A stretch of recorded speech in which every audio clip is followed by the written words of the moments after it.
Let's break it down real quick. So the limit as x approaches a is any value on the x-axis. So it could be 5, it could be 25, it could be negative 30. As x approaches any particular value, this is the function.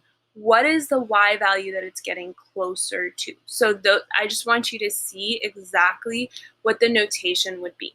You don't actually need to put that into Delta Math for this section, but it is very important to start getting familiar with the notation of limits as you move into calculus concepts.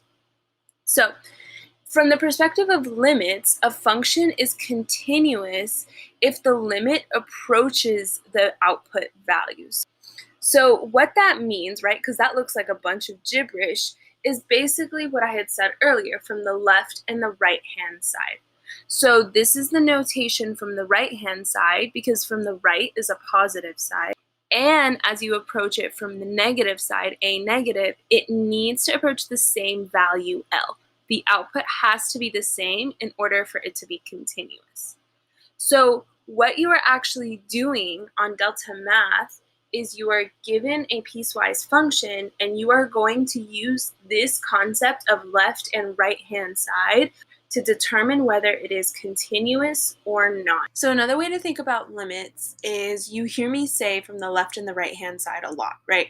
So basically think about it as like a fist bump, right? If someone comes in to give you a fist bump, you have to meet them where they're at.